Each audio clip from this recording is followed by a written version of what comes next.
Béni sois-tu, Éternel. Oh oui, Seigneur Dieu, tu es pour chacun de nous un père, une mère.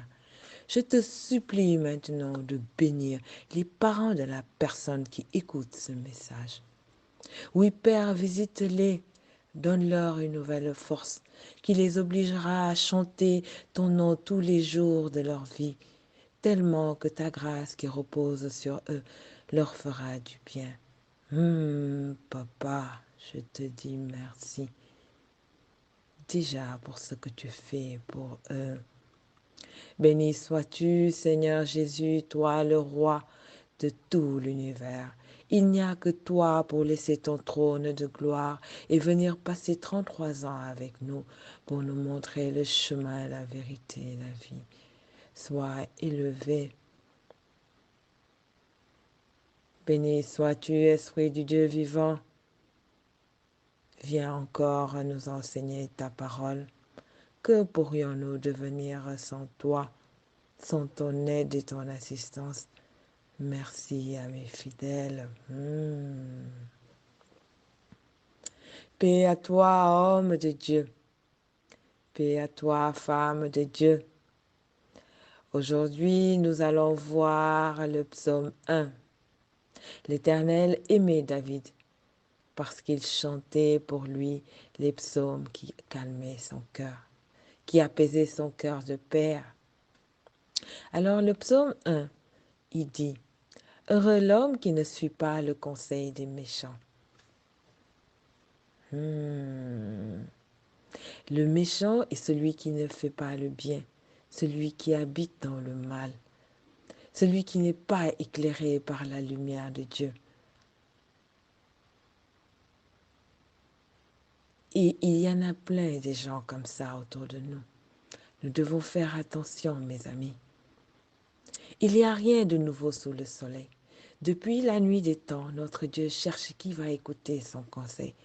Mais tu n'as pas le temps. La Bible dit au commencement, le serpent était le plus rusé de tous les animaux des champs que l'Éternel Dieu avait fait. Il dit à la femme, Dieu a-t-il réellement dit, vous ne mangerez pas de tous les arbres du jardin? La femme répondit au serpent, nous mangeons du fruit des arbres du jardin, mais quant au fruit de l'arbre qui est au milieu du jardin, Dieu a dit, vous n'en mangerez point et vous n'y toucherez point, de peur que vous ne mouriez. Alors le serpent dit à la femme, vous ne mourrez point, mais Dieu sait que le jour où vous en mangerez, vos yeux s'ouvriront et que vous serez comme des dieux, connaissant le bien et le mal. Ô Seigneur, pardonne-nous toutes les fois où, comme Ève, nous avons abandonné ton conseil pour aller suivre le conseil d'un autre ami. C'est ainsi que nous passons nos journées à bavarder avec des serpents, sans nous en rendre compte, et nous mettons en application leurs conseils. Et c'est parfois bien après que nous nous rendons compte qu'ils nous ont conduits hors du chemin. Ô Seigneur, écoute maintenant notre prière. Garde-nous à l'ombre de tes ailes, Seigneur, protège-nous du méchant.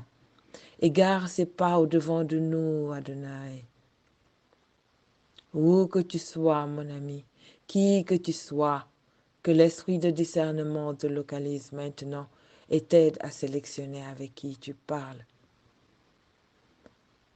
Qu'il t'aide à faire du Saint-Esprit ton ami et ton seul ami, lui le seul ami qui garde réellement ce que tu lui dis, et qui t'aide à avancer.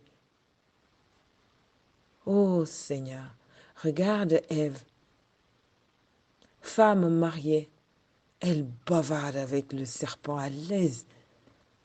Nous devons faire attention.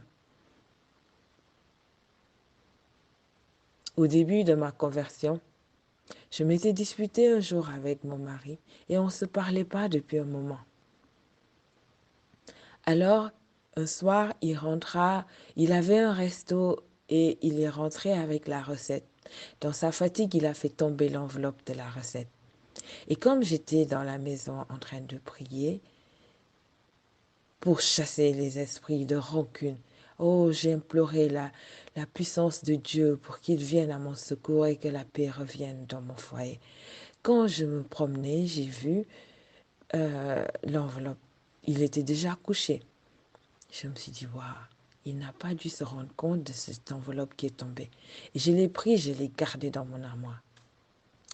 Le matin, j'ai appelé ma meilleure amie, mon amie. Je lui ai raconté ce qui se passait et elle m'a dit, il est fâché, non? Faut prendre l'enveloppe là. Nous allons aller en ville et faire les courses même. En attendant, faut me donner, je vais garder et après on va faire les courses. J'ai dit d'accord. J'ai appelé quelqu'un d'autre que j'aime aussi dans mon cœur et je l'ai appelé, je lui ai dit, ah voilà ce qui se passe. Je fais quoi? Elle m'a dit, oh, faut mettre l'argent dans ton compte bancaire là. Après, on va voir ce qu'on va faire avec. Bon, la troisième personne là, c'était le Saint-Esprit. Il fallait que je lui demande aussi son avis. Car je venais d'être convertie et j'étais très, très, très connectée à la parole. J'ai cherché, je passais mon temps à creuser, à chercher des éléments de réponse à tout. Alors je suis tombée sur ce passage qui dit, on ne tient pas pour innocent le voleur qui dérobe pour satisfaire son appétit quand il a faim. Oh, c'était devenu compliqué pour moi de garder cette enveloppe-là.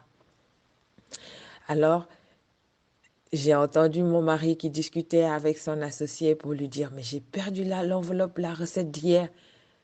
Quelque chose me disait, faut faire attention. Alors, je lui ai apporté l'enveloppe. Dans sa grande surprise, il s'est dit, waouh, il a pris l'enveloppe et il n'a rien dit. Il a dit peut-être merci, je ne me rappelle plus.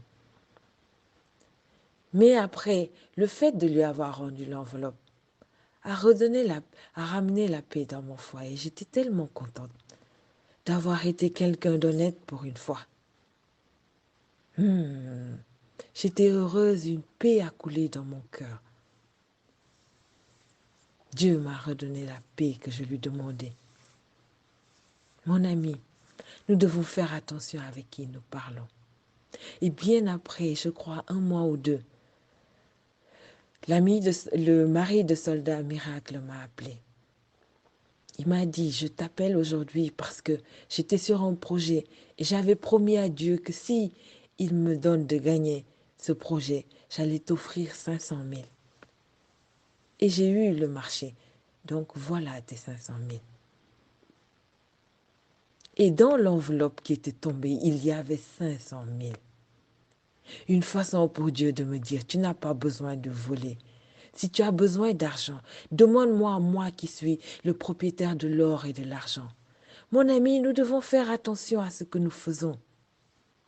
Maintenant, nous sommes des femmes de Dieu, nous sommes des hommes de Dieu. Nous devons marcher avec les conseils de l'Esprit de Dieu. Il est là. Il attend que nous lui demandons conseil. Mais nous n'avons pas ce temps-là. Nous préférons discuter avec les serpents qui rôdent autour de nous. L'heure est venue pour toi, homme de Dieu, femme de Dieu, d'être sage, de te lever et d'être éclairé, car sur toi la lumière de Dieu arrive, au nom de Jésus-Christ, car tu es lumière du monde. La gloire de l'Éternel se lève sur toi,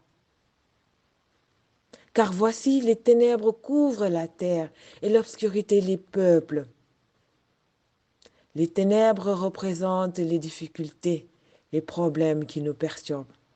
Mais sur toi, l'Éternel se lève maintenant. Sur toi, sa gloire apparaît. Les nations marcheront à ta lumière. Si Jésus est lumière du monde, toi aussi tu es lumière du monde. Nous ne l'oublie pas. Refuse à partir d'aujourd'hui de marcher dans la profondeur des ténèbres, d'être tous les jours dans les ténèbres. Sois éclairé, mon ami, afin que les rois de la terre marchent à la clarté de tes rayons. Que cela soit ton partage, qui que tu sois, où que tu sois.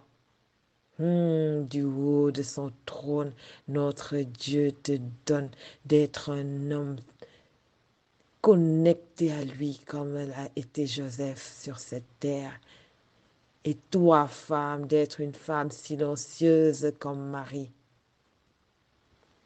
L'heure est venue pour nos voisins de voir briller sur nous la lumière du monde. Oui, homme de Dieu, femme de Dieu, brille de mille feux maintenant. Sois béni, mon frère, sois béni, ma sœur. Demain, nous continuerons notre étude sur le psaume 1. Sois victoire comme moi de tout le camp. Je suis la seule qui s'appelle Soldat Victoire. Les autres, chacun son nom. Mais moi, c'est ça.